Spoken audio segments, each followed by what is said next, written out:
دوستو آج کی ویڈیو میں ہم آپ کو آغا خان اماموں کا شجرہ نسب بتائیں گے۔ آغا خانیوں کا پہلا امام کون تھا اور انہوں نے کیسی زندگی گزاری، ان کے پاس مال و دولت کہاں سے آیا، آغا خان دوم کون تھے، کتنی شادیاں کی، بچے کتنے تھے۔ ہم آپ کو آغا خان سوم کے لائف فیکٹس بھی سنائیں گے۔ ہم آپ کو آغا خان چہارم کے کارنامے بھی بتائیں گے، ان کی ذاتی زندگی کیسی تھی۔ چلتے ہیں ویڈیو کی طرف۔ آغا خان اول حسن علی شاہ آغا خان اول 1817 میں مسند امامت پر جلوہ افروز ہوئے۔ آپ حسن الحسینی کے نام سے بھی یاد کیے جاتے ہیں اور آغا خان اول کے نام سے بھی آغا خان آپ کا لقب تھا۔ آپ کی ابتدائی زندگی کے متعلق تھوڑی سی معلومات ملتی ہے۔ مثلاً آپ کی پیدائش 1800 میں محلات میں ہوئی۔ آپ کی والدہ کا نام بی بی سرکار تھا اور بہت ہی ذہین اور مہربان خاتون تھی۔ آپ محلات میں رہتی تھی جہاں آپ کے والد صاحب رہتے تھے۔ جب اسماعیلیوں کے 45ویں امام خلیل اللہ یزد میں رہنے گئے تھے تو بی بی سرکار محلات میں ٹھہری ہوئی تھی، کیونکہ وہ اپنے فرزند حسن کی تعلیم و تربیت کرتی تھی۔ لیکن محلات میں بہت سے دشمن سیاسی اسباب کی بنا پر آپ کو تنگ کرتے تھے، اس لیے آپ قم شہر میں رہنے لگی جہاں امام حسن علی شاہ کی تعلیم کا انتظام کیا گیا۔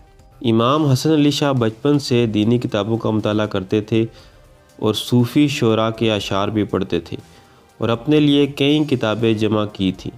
محلات اور قم کے گورنر امام کے خاندان سے عداوت رکھتے تھے، کیونکہ امام کو اپنے مریدوں کی طرف سے بہت عزت ملتی تھی جسے حاکم پسند نہیں کرتے تھے۔ جب امام شاہ خلیل اللہ کی شہادت کی خبر حضرت بی بی سرکار کو ہوئی تو وہ اپنے بیٹے امام حسن علی شاہ کو لے کر تہران میں فتح علی شاہ قاجار بادشاہ کے دربار میں گئی اور حاکم کے ظلم اور امام کی شہادت کے متعلق بادشاہ کو آگاہ کیا۔ بادشاہ نے اپنے بیٹے ضلع سلطان کو بلایا جو ان علاقوں کا محافظ تھا اور امام شاہ خلیل اللہ کے قاتل کو دربار میں طلب کرنے کا حکم جاری کیا۔ چنانچہ قاتل کو لایا گیا۔ ضلع سلطان نے حاکم کو امام کے خاندان سے اچھا سلوک کرنے کا حکم صادر کیا۔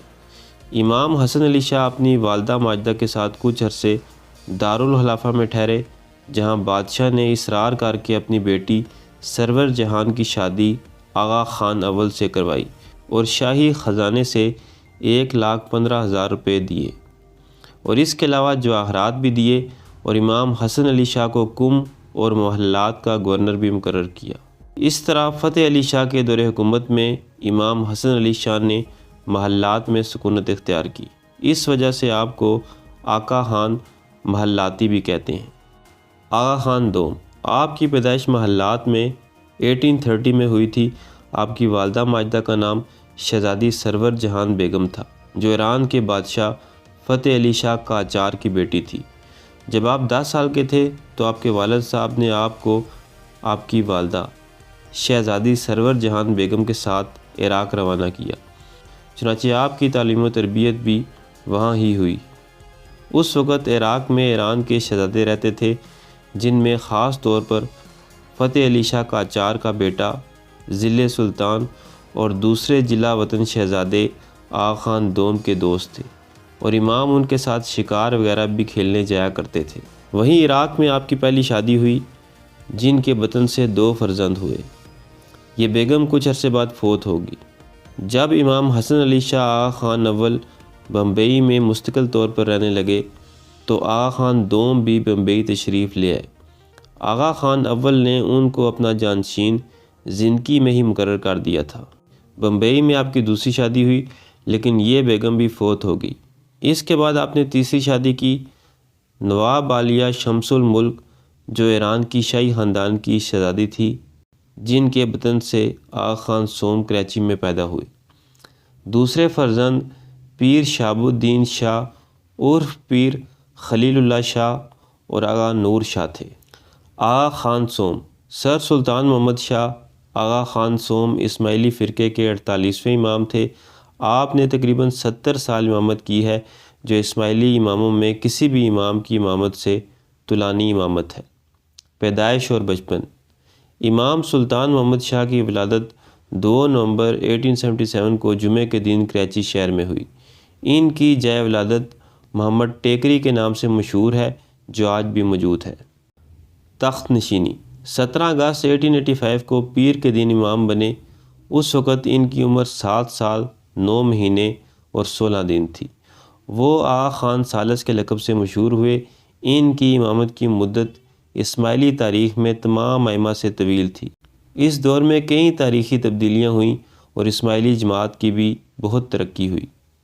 خاندان اسماعیلی امام سلطان محمد شاہ آغا خان سوم کی پہلی شادی ان کے چچا آغا جنگی شاہ کی دختر شہزادی بیگم کے ساتھ 1897 میں بمبئی میں ہوئی، لیکن تھوڑے ہی عرصے کے بعد طلاق ہو گئی۔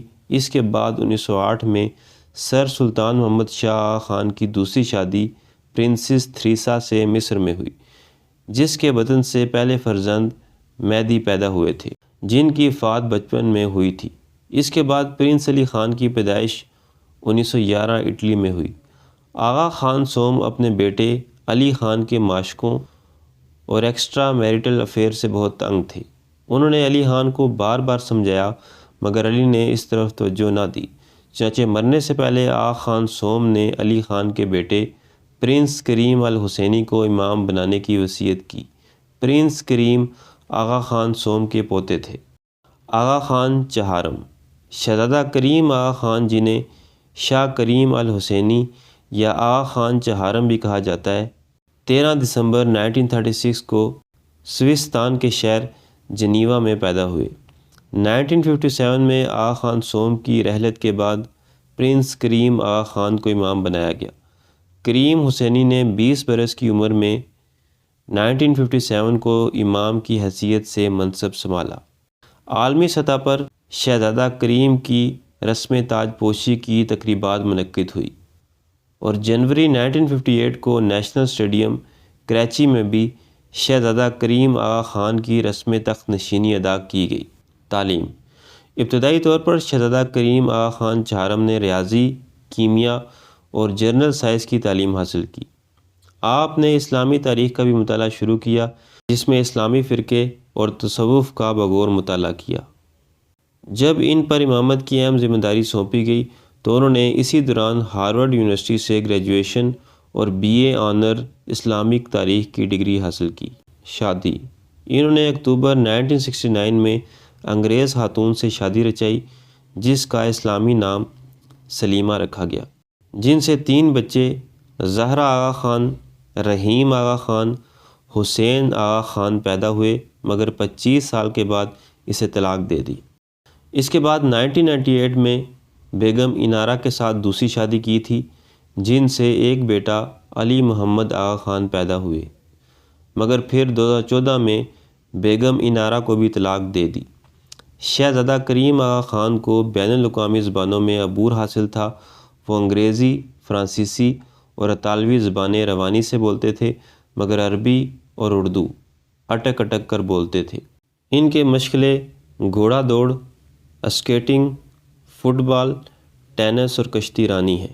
وفات شہزادہ آغا خان چہارم 88 برس کی عمر میں پرتگال کے دارالحکومت لزبن میں وفات پا گئے۔ تاریخ وفات 4 فروری 2025 ہے۔ یہاں ہم آپ کو بتاتے چلیں کہ تمام 4 آغا خانی اماموں کا ماضی کوئی اتنا اچھا نہیں رہا۔ ان کے عقائد اسلام سے مطابقت نہیں رکھتے۔ دوسرا یہ جدید تعلیمی اداروں سے پڑھنے والے لوگ ہیں۔ انہوں نے اپنے مذہب میں بہت سی مرضی کی باتیں شامل۔ اس کے ساتھ ساتھ سب اماموں کے یونیورسٹیز میں افیئرز رہے اور اپنے وقت کی مشہور خواتین سے تعلقات بھی۔ البتہ ان کا انسانیت کی خدمت کے حوالے سے کام سراہا جا سکتا ہے۔ تو دوستو، یہ تھی میری آج کی ویڈیو پسند ہے تو چینل کو سبسکرائب کریں۔ ملتے ہیں اگلی ویڈیو میں۔ اللہ حافظ۔